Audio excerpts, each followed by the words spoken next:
네, 안녕하십니까. 박태식 신부입니다. 항상 여러분을 그렇게 교회에서 현장에서 뵙다가 이렇게 영상으로 뵙게 됐는데요. 아무튼 뭐 이것도 상당히 저한테는 좀 뜻깊은 일입니다. 그 사이에 하여튼 잘들 지내셨죠? 그래서 지금 이제 순환을 이제 우리가 생각하고 또 예수님이 고난 받은 거를 이제 기억하는 시간 아닙니까? 그래서 제가 오늘 그 예수님의 순환에 대해서 특별히 좀 말씀을 드리겠습니다. 뭐 제 소개를 좀 하자면은 저는 뭐 신약 성서학을 그 독일에서 공부를 했고 뭐 공부하고 들어온 지는 벌써 한 30년 가까이 됩니다. 그리고 현재는 성공회대학교에서 신학과 교수로 있고 신약 성서학을 가르치고 있습니다. 그래서 예수님의 그 마지막 이야기, 예수님이 돌아가시던 그 무렵의 이야기를 오늘 좀 풀어보도록 하겠습니다. 예수님께서 순환 받으셨던 일이니까 그래서 그냥 제목을 예수님의 순환 이야기 뭐 그렇게 한번 제목을 붙여봤습니다. 예수님께서 그 3년 동안 공생활을 하셨다라는 거는 다 아실 겁니다. 그래서 예수님이 주로 공생활 하셨던 데는 어디냐 하면은 그 갈릴레아입니다. 그래서 이스라엘을 예수님 당시의 이스라엘을 이제 셋으로 나눠 본다면은 제일 밑에가 유다, 그리고 가운데가 사마리아, 그리고 제일 위에가 갈릴레아지요. 지금 우리가 뭐 경상도, 전라도, 뭐 충청도 하는 식입니다. 그런데 예수님께서는 그 갈릴레아에 계셨는데 갈릴레아 지역에서 상당한 인기를 끌었습니다. 뭐 예수님이 기적사화도 많이 하시고 또 예수님께서 뭐 비유라든가 이런 것도 많이 하셔서 굉장히 많은 사람들이 예수님한테 몰려들었지요. 그래서 뭐 성서에 보면은 아주 많은 때는 뭐 5천 명이었다 이런 말도 있습니다. 그런데 예수님이 주로 활동하시던 데가 어디냐 하면은 그 북부 갈릴레아였어요. 그리고 실제로 이스라엘의 중심은 어디냐면은 남부 유다 지방에, 특히 거기서 예루살렘이라는 그 이제 이스라엘의 수도였죠. 거기에 이제 뭐 정치적인 세력, 그리고 종교적 세력, 또 사회적인 세력들이 아주 몰려 있으니까 결국 중요한 사람들은 다 예루살렘에 있지 않았겠습니까? 그런데 예수님께서 3년 동안 그곳에서 활동하실 때 예루살렘의 그 제도권 종교인들이 예수님을 상당히 궁금하게 생각했습니다. 도대체 누군데 저렇게 인기가 좋으냐? 그래서 성서에 보면은 예루살렘에서 온 그 바리사이들이 예수님한테 물어봅니다. 당신 한번 그 기적을 행해 주십시오. 표징을 보여주십시오. 이렇게 얘기를 하는 거죠. 그래서 그런 사람들이 예수님이 하시는 표징을 보고 나서 그 표징을 예루살렘에 가서 전달을 했겠죠. 그러면 전달을 하면은 사람들이 예수는 어떤 사람이다라고서는 이제 판단을 하지 않았겠습니까? 그런데 그런 사람들이 예수님한테 물어봤을 때 예수님은 너희들한테 보여줄 만한 표징이 없다라 그래서 거절을 하시죠. 그거 아주 참 멋있는 부분입니다. 그러니까 구태여 인간들한테 인정을 받아야 되는 존재가 아니다 이 말씀이죠. 아주 예수님이 보여주시는 자신감이 아주 뭐 굉장합니다. 그렇게 3년 동안 활동하시다가 이제 예수님이 드디어 제자들과 함께 예루살렘에 입성을 했습니다.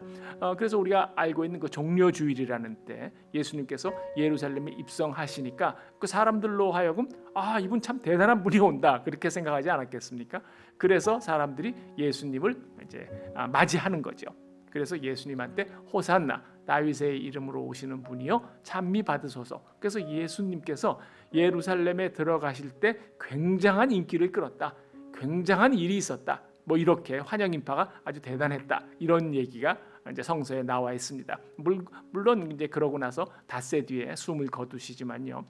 그러니까 예루살렘에 있는 종교 세력들, 특히 종교 지도자들이 예수님한테 상당한 위기감을 느꼈을 겁니다. 왜냐하면은 갈릴레아에서 예수님이 활동하실 때는 종교 지도자들, 예루살렘에 있는 종교 지도자들한테 직접적인 위협이 되지는 않았습니다. 그냥 뭐 그런 사람이 있나 보다 이렇게 생각을 했겠죠. 뭐 인기가 좀 있대더라 그 정도였죠.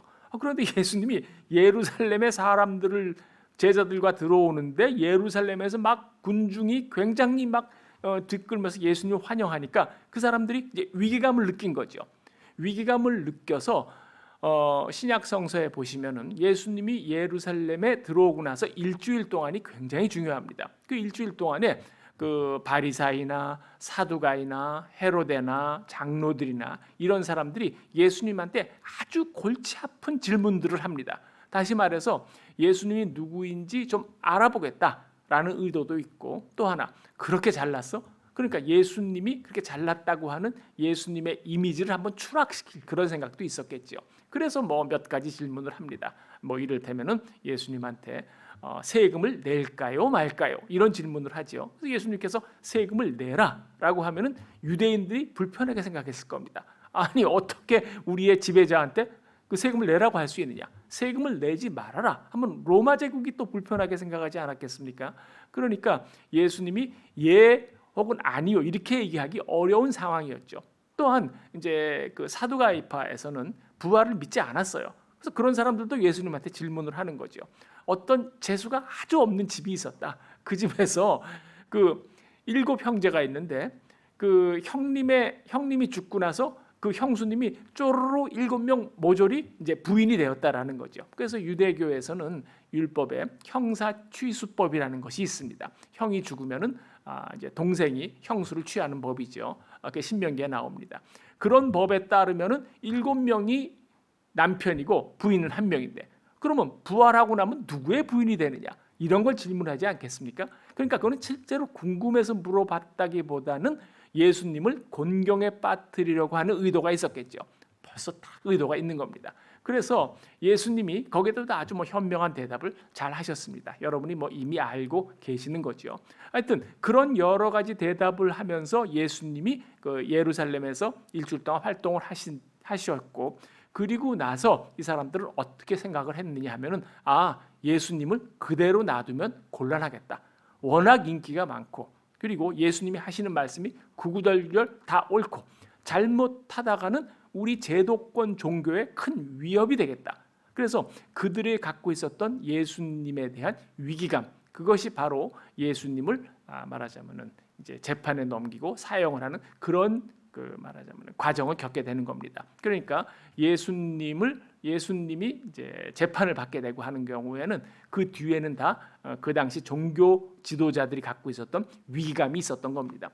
그런데 종교 지도자들이 위기감을 갖고 있었다 그래서 그냥 이를테면은 누군가 가서 예수님을 칼로 찔러라 이렇게 그렇게 할 수는 없는 거예요. 왜냐 하면은 그 당시 이스라엘은 지금 우리와 비교할 수는 없겠지만 아무튼 법치 국가였습니다. 법으로 나라를 통치를 했죠. 그런데 그 법이라는 게 우리가 잘 아는 율법 아닙니까? 그러니까 예수님을 제거를 하고는 싶지만 그냥 살짝 자객을 보내서 한다. 이거는 불가능했던 거죠. 또 예수님이 상당히 인기를 끌고 있는데 자객을 보내서 어느 날 예수님이 돌아가셨다. 그러면은 그게 또 무슨 난리가 나겠습니까? 그래서 그 사람들이 지금은 예수님께서 예루살렘에 오셨던 때가 마침 과월절입니다. 여러분 잘 아시다시피 모세가 이집트에서 이스라엘 백성을 이제 탈출시킬 때 하느님께서 10가지의 재앙을 주시지 않습니까? 그 중에서 마지막 재앙이 이제 장자들을 죽이는 거죠. 그때 이스라엘 사람들이 문설주에 이렇게 피를 바르지 않습니까? 그러면은 죽음의 천사가 그 이스라엘 집안 사람들을 싹 넘어갔다. 그래서 이제 과월절이라고 하죠. 보통 유월절 그렇게 합니다. 근데 저는 이제 과월절이라는 말을 즐기는 이유가 6월절이라고 하면 자꾸 6월 며칠이냐고 물어봐요. 그래서 저는 이제 과월절이라는 말을 주로 씁니다. 그래서 그때가 마침 과월절 축제 기간이라서 과월절 축제 기간에 사람들이 소동이 심할 테니까 이때는 좀 피하자. 이런 얘기를 했대요. 그래서 구체적으로 이제 마르코복음서 14장 1절에서 16장까지가 이른바 순환사화죠. 순환사화인데 그 순환사화가 시작되는 지점에 바로 그 당시에 그 유대교의 말하자면 종교 지도자들, 장로들이라든가 율사라든가 바리사이파 이런 사람들이 아주 작당을 하는 장면이 나옵니다. 그래서 마르코복음서 14장 1, 2절을 읽어보시면은 이 사람들이 갖고 있었던 위기의식 때문에 예수님을 이제 처형을 했구나라는 걸 알 수 있죠. 그러면 예수님을 어떻게 처형을 하느냐? 아까도 말씀드렸듯이 이게 율법으로 다스리는 법치국가였잖아요. 그러니까 법에 따라서 처형을 해야 되는 겁니다. 그래서 예수님께서 이제 겟세마니 동산에서 기도하고 있을 때 예수님을 체포를 하러 온 거예요. 왜 밤 시간에 했느냐? 하면은 그 낮에 예수님을 체포하면 또 소동이 날지 모르니까 밤에 살짝 가서 이제 예수님을 납치를 해오는 거죠. 체포를 하는 겁니다. 근데 체포를 하는데 그 뭐 당시 뭐 그 당시에 뭐 가로등이 있었겠습니까? 아니면 환한 불빛이 있었겠습니까? 그러니까 그 어두운 밤에 예수님이 누구인가를 딱 알아볼 수 있는 사람이 필요했거든요. 그러니까 예수님의 제자들 중에 한 명을 포섭을 해야 되는 거예요. 그 포섭을 한 제자가 딱 가서 저 사람이 예수다라고 딱 얘기를 해줘야 되는 거죠. 그게 우리가 잘 아는 가룟 사람 유다랍니다. 가룟 유다지요. 그래서 유다가 밤에 와서 겟세마네 동산이라고 보통 알려져 있죠. 거기에 와서 예수님을 딱 잡아챈 겁니다. 저 사람이 예수다라고 얘기하니까 그 이제 뭐 성전 병사들이라고 보통 번역을 하는데 그 사람들은 누구냐면은 예루살렘에 있었던 성전 그러니까 종교 지도자들의 수하에 거느리고 있던 말하자면은 사병이죠. 사병. 그죠? 그러니까 그러니까 이제 로마군이 아니라 이스라엘의 성전을 지키는 그런 성전 사병 같은 사람들이 예수님을 체포했다고 합니다. 그럼 예수님은 왜 겟세마네 기도를 하셨는가라고 하면 이런 거죠. 겟세마니라는 데는 예루살렘에서 한 5리쯤 떨어진 곳에 그 올리브 산이라고 있습니다. 뭐 올리브산, 왜 올리브산이냐? 분명하죠. 올리브가 많았기 때문에 그렇겠죠. 그래서 예루살렘 시내에는 사람들을 수용할 수 있는 데가 한 5만 명 정도밖에 안 됩니다.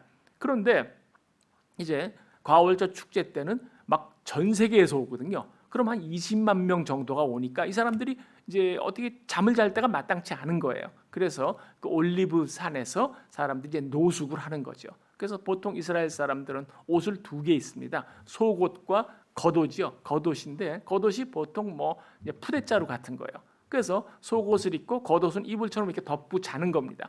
그러니까 그 올리브산에 얼마나 많은 사람들, 한 5만 명, 몇만 명 정도가 이제 노숙을 하고 있지 않습니까? 그러니까 거기서 예수님을 딱 잡아내기가 쉽지 않죠. 그래서 겟세마네 동산으로 온 사람이 누구냐 하면은 가롯 유다입니다. 그래서 배신자 유다가 와서 이쯤 예수가 있을 것이다. 그래서 저기 예수가 있다. 그래서 예수를 딱 잡아서 간 거죠. 예수님은 이제 갖고 가서 이제 체포를 했으니까 이제 재판을 해야 되지 않겠습니까? 그럼 그 재판을 하기 위해서는 뭐냐 하면은 유대인들의 최고 회의가 있습니다. 산헤드린이라는 곳이죠. 그 산헤드린이라는 최고 회의가 어디에 있냐면 예루살렘 대성전의 저 구석쟁이에 있습니다. 저 구석에 있는데 뭐 그렇게 크지 않습니다. 왜냐하면 거기 모이는 사람들이 한 70명, 뭐 옆에서 서기까지 하면 한 80명 될까요? 그러니까 80명이 되니까 뭐 그렇게 큰 공간은 필요하지 않지요. 아무튼 거기 산헤드린이 말하자면 이스라엘에서 종교적 그리고 경제적, 왜냐하면은 율법이라는 거는 경제적인 거에도 힘을 발휘하니까, 또 윤리적, 아주 모든 이스라엘 사람들의 분야에서 사회생활에서 일일이 다 간섭을 하고 거기에 최고의 의결 기관이 바로 산헤드린이었습니다. 그래서 이스라엘은 산헤드린이 2종류가 있습니다. 하나는 대산헤드린, 또 하나는 소산헤드린인데 이 지역마다는 소산헤드린이 있고 이 대산헤드린에는 예루살렘에 있는 거죠. 그래서 소산헤드린에서 이렇게 다루다가 여기서 다루지 못하는 문제들이 있어요. 그럼 다루지 못하는 문제가 있으면은 이제 그 죄인을 압송을 해서 예루살렘에 있는 대산헤드린에 보내는 거죠. 그러니까 뭐 우리식으로 따지면은 대법원 정도 되지 않을까 싶습니다. 그러니까 거기서는 이제 입법도 하니까 국회이자 그다음에 재판도 하니까 이제 대법원 그런 역할을 했던 겁니다. 그래서 예루살렘 대산헤드린에서만 다룰 수 있는 문제들이 있습니다. 다룰 수 있는 주제가 있어요. 이를테면은 뭐 지파들에 관한 문제, 그리고 뭐 재관들에 관한 문제 다루고, 또 하나 중요한 게 거짓 예언자는 반드시 예루살렘에 있는 대산헤드린에서 그 사안을 다뤄야 하는 겁니다. 그러면 예수는 누구냐? 바로 예수님이 대표적인 거짓 예언자 아니겠습니까? 그러니까 예수님께서 뭐 제가 추측입니다만은 예루살렘에서 체포되지 않고 나사렛에서 체포가 됐다, 아니면 갈릴레에서 체포가 됐다 하더라도 예수님의 사건은 소산헤드린에서는, 그러니까 갈릴리 지역에 있는 작은 법원 소산헤드린에서는 다룰 수가 없는 거예요. 그러니까 예수님을 데리고 예수님을 압송을 해서 예루살렘까지 와야 되는 거죠. 그래야지 예수님을 다룰 수 있는 겁니다. 재판에서요. 그런데 예수님이 마침 예루살렘에 와 있었으니까 그냥 현장에서 딱 체포를 하면 되는 거죠. 체포를 하면은 보통은 이제 산헤드린에 가서 예수님을 심판을 하는데, 근데 그게 막 여의치 않았던 모양입니다. 여의치 않아서 또 밤에 또 새벽이니까 뭐 낮에 사람들을 모아야 되는데 밤에 새벽에 하니까 이제 대제관 지부에서 예수님을 이제 급히 다루게 된 거죠. 저는 그 앞뒤 상황을 볼 때 예수님을 그 야간에 아주 심야에 체포해서 심야 기간 동안에 예수님을 이제 재판을 하고 그리고 나서 빌라도한테 넘기지 않았습니까? 전 그걸 보면은 굉장히 급하게 일이 처리되었구나라는 그런 생각을 합니다. 그러니까 낮에 예수님을 데려다가 정식으로 이제 산헤드린 공간에서 사람들이 다 모여서 낮에 재판할 수 있었는데 밤에 했다. 이거는 뭔가 위급한 상황이다. 빨리 처리하지 않으면 안 되겠다. 그러니까 말하자면 임시 긴급 회의를 한 거죠. 그래갖고 예수님을 이제 모셔다 놓고 예수님을 이제 거기 70명, 거기 이제 보통 70명이 모이는데 거기 그 산헤드린에 모이는 말하자면 여러 그룹의 사람들이 있어요. 율사들은 몇 명, 바리사인은 몇 명, 그다음에 장로들은 몇 명, 이렇게 해서 70명으로 구성을 하고 그 70명 외에 대제관이 있습니다. 그러니까 가야파라는 사람이죠. 그 사람이 말하자면 의장 역할을 하는 겁니다. 그래서 모두 70명인데 의장 역할까지 하면 71명이 되는 거죠. 그래서 뭐 예를 들어서 35로 이제 가부 동수가 된다. 그러면은 이 사람이 이제 캐스팅 보트를 차지하게 된다. 뭐 그런 식이죠. 그래서 하여튼 모든 회의는 여러분 잘 아시겠지만은 모든 의결 기관은 홀수로 하는 게 좋습니다. 왜냐하면 짝수가 돼서 딱 그 같은 숫자로 부딪히면은 해결이 안 되니까. 아무튼 뭐 그런 식이었습니다. 그러면 그 다음부터 예수님은 이제 재판을 하게 되는 겁니다. 재판을 하려면은 어떤 과정이 있어야 되냐? 뭐 죄가 뭔지를 알아야 되지 않겠습니까? 그래서 예수님을 고발할 사람들을 이제 몇 사람을 이제 골랐어요. 그 사람들이 와서 그 사람들은 밤에 그냥 온 거죠. 와서 예수님이 이러이러한 잘못을 저질렀다. 그런 걸 이제 고발을 하는 거죠. 그래서 고발을 할 때 이렇게 하는 겁니다. 보통 이제 신명기에 나와 있습니다만은 유대인들은 성인 남자 2명이 증명을 고발을 하고 증언을 해야지 그 죄를 확정 지을 수 있습니다. 여자는 아니었어요. 그래서 성인 남자 2의 고발이 있는 거죠. 근데 예수님을 고발하는 사람은 여러 명 나오지 않았겠습니까? 근데 여러 명 나왔는데 그 사람들을 다 같이 한 자리에 불러놓고 질문을 하면은 옆 사람이 무슨 얘기하는지 이렇게 가만히 듣고 있다가 그대로 따라할 수가 있잖아요. 그렇게 하면 안 되는 거죠. 그래서 어떻게 했느냐 하면은 각자 다른 방에 데리고 가서 거기서 신문을 하는 겁니다. 그렇게 신문을 한 다음에 그 결과를 가운데 딱 이제 놓고서는 보는 거죠. 그래서 이 각각 다른 방에서 이제 신문을 했는데 그 결과가 동일하다. 그러면은 그 죄가 실제로 그랬다라는 객관성이 보장되지 않겠습니까? 그러니까 뭐 법적으로 최소한의 객관성은 그런 식으로 이제 얘기를 한 거죠. 뭐 지금 같으면은 사람 말을 안 믿지 않습니까? 그래서 물증이 있어야죠. 사람 말만 갖고는 안 되는데 뭐 그 당시는 사람 말을 믿었던 시절인 모양입니다. 그래서 그 사람들이 예수님에 대해서 이제 비난하는 예수님의 죄는 이러이러하다라는 걸 얘기를 한 거죠. 그런데 이 사람들의 증언이 맞지 않았다는 거예요. 자기들끼리 했던 말이 서로 이제 달랐다는 거죠. 그러니까 이게 말하자면은 그 증인들을 좀 급조한 게 아닌가, 그 증인들을 좀 조작한 거 아닌가. 그랬더니 이 사람들이 이렇게 각자 바에 가서 데리고 왔는데 이 사람들의 말이 맞지 않으니까 결국은 그렇게 되면은 마지막 방법이 뭐냐면은 대제관, 그러니까 가야파죠. 대제관이 그 죄인에 대한 직접 신문을 하는 겁니다. 직접 신문을 해서 그 사람 입에서 무슨 얘기가 나오는가를 듣는 거죠. 그러면 말하자면 자백이 되는 거 아니겠습니까? 그래서 대제관이 물어봤어요.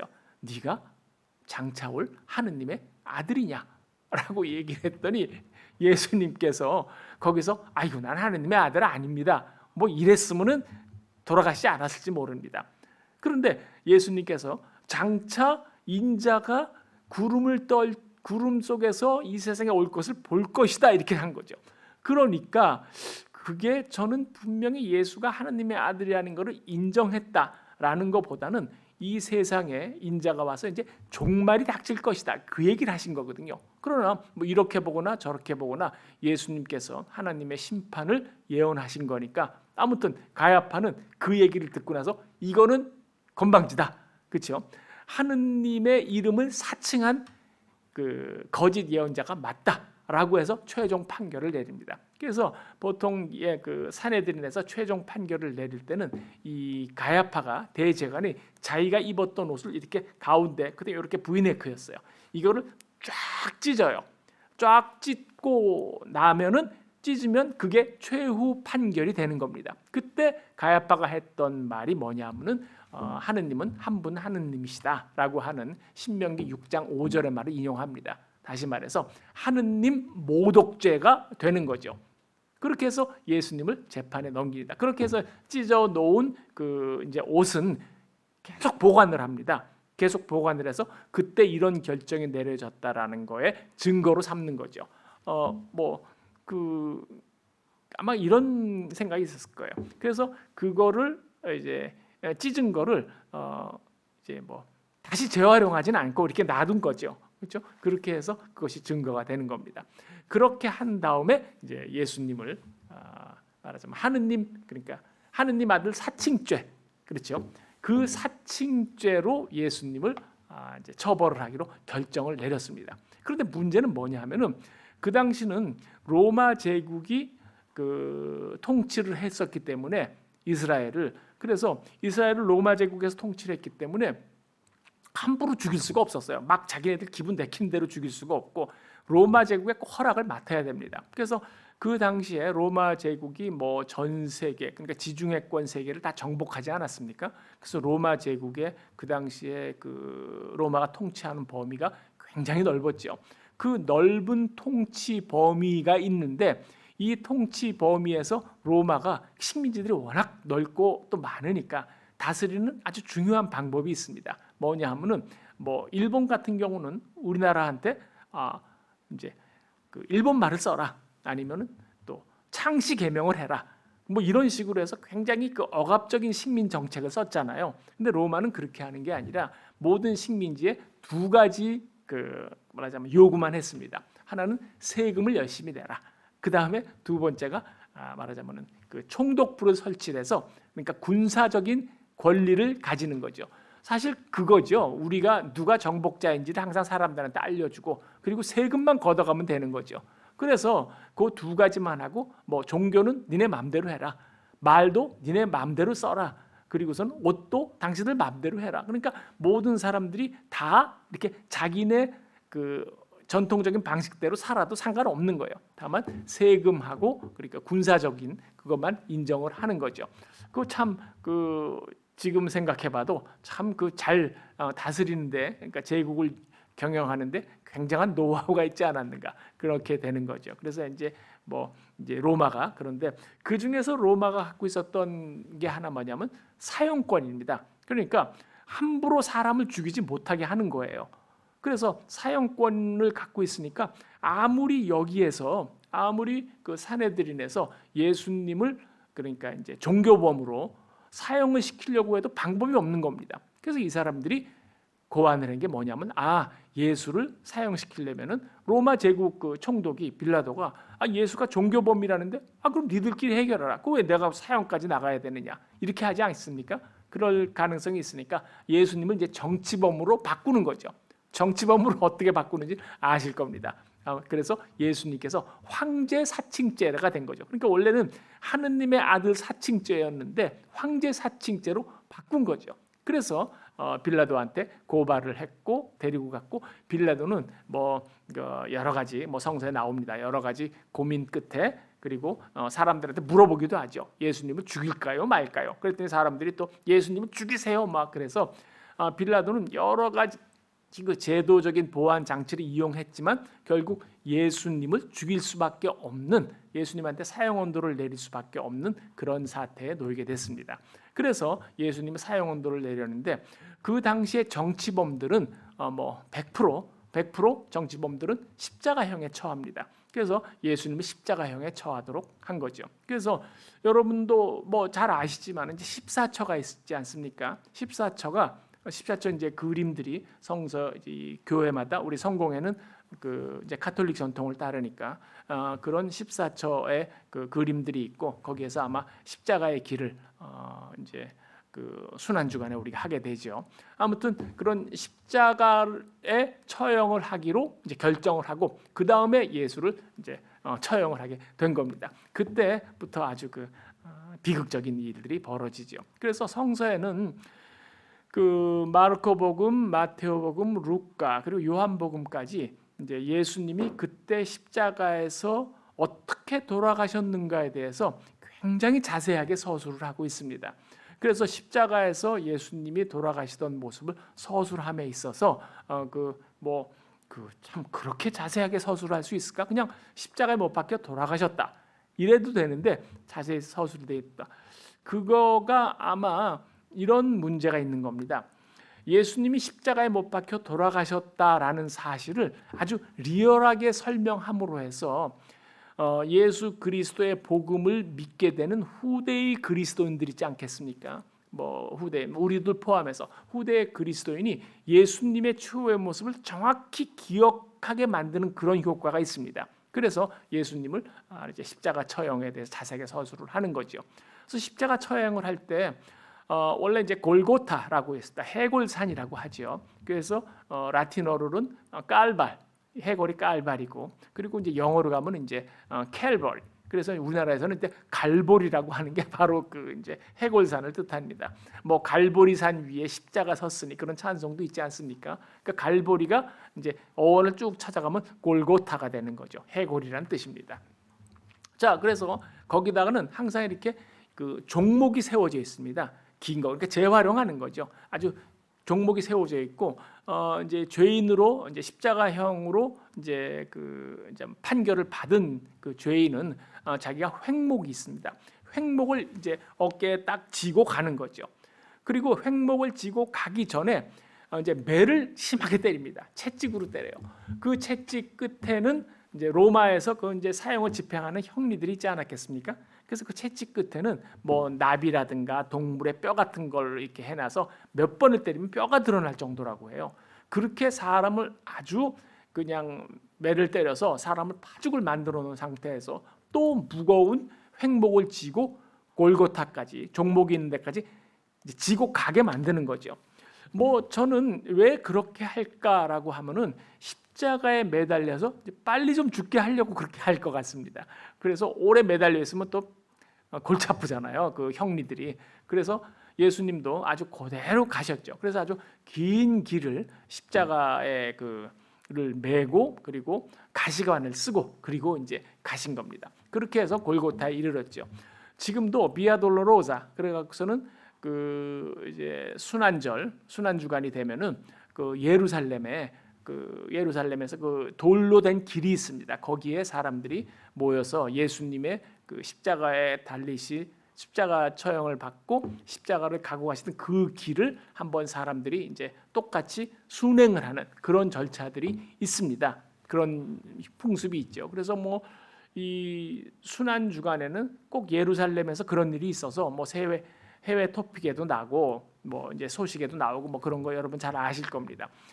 그렇게 해서 예수님이 가셔서 십자가에 못 박히시는데 이제 횡목을 딱 달아야 되지 않습니까? 횡목을 다는데 이제 거기다 고정을 시켜야 되는 거예요. 그럼 어떻게 고정을 시키느냐 하면은 손바닥에 우리 보통 이제 성화들 이제 그걸 보고 이제 보통 우리가 십자고상이라고 하죠. 개신교에서는 잘 모릅니다 그 말을. 근데 우리는 이제 십자고상이라고 하는데 그 십자고상에 보면은 그 옛날에만 해도 고증이 잘못돼서 이 못을 이 손바닥에 박은 거로 나와 있습니다. 그런데 손바닥에 박지 않고 이렇게 손목 여기 뼈가 있잖아요. 요 사이에다가 꽉 끼워 놓는 거죠. 못을 이렇게 박는 거예요. 왜냐하면 손바닥에 박아 놓으면 이게 찢어져서 이게 그 사형수가 십자가에서 추락하는 일이 있으니까 그렇게 해서 손바닥에다가 하지 않고 손목에다가 박아서 정확히 고정을 시키는 거죠.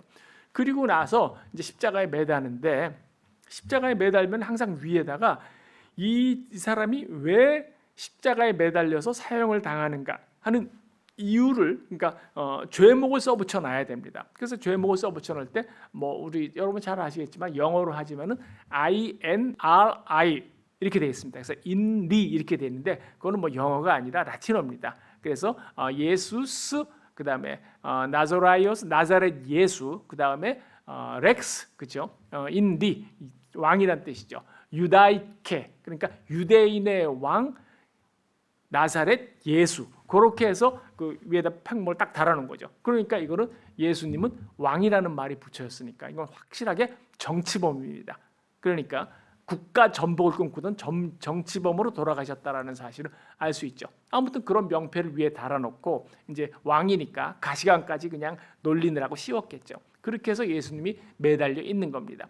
그렇게 매달린 상태에서 얼마나 계셨을까?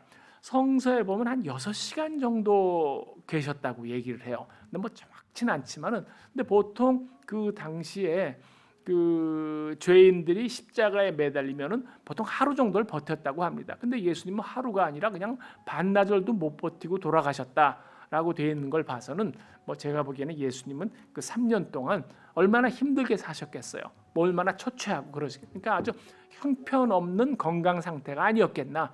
물론 예수님의 정신과 예수님의 눈은 아주 굉장히 그 초롱초롱하고 하느님의 의지를 보여주니까 그렇겠지만 예수님의 신체적으로는 그렇게 뭐 대단치 않다. 그래서 오래 버티지 못하시지 않았겠는가 그런 생각이 듭니다. 그래서 예수님이 십자가에 못 박혀서 이제 계시는 동안에 어떻게 죽느냐, 어떻게 돌아가시느냐 하면은 피를 많이 흘려서 돌아가시는 건 아닙니다. 그거보다는 횡격막에 눌려서, 그러니까 말하자면 예수님이 십자가에 못 박혀서 이렇게 밑으로 몸이 자꾸 처지지 않겠습니까?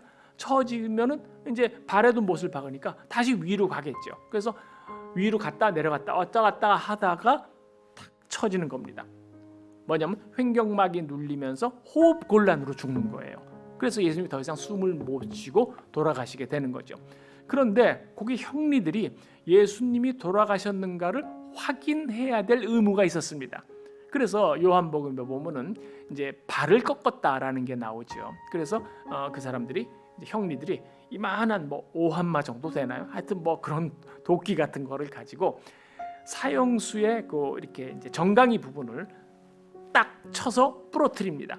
딱 부러뜨리면은 이게 힘을 더 이상 들 수 없으니까 자연스럽게 호흡곤란으로 돌아가시게 되겠죠. 그래서 예수님은 그렇게 한번 해보려고 했더니 이미 돌아가셨다는 거 아닙니까? 이미 돌아가셔서 예수님은 다리를 꺾지 않았다라는 말이 나옵니다. 그래서 예수님이 참 십자가에 못 박혀서 여러 가지로 당하셨습니다. 머리에 이제 그 가시관을 했으니까 계속 피가 흘러내리지 않았겠습니까?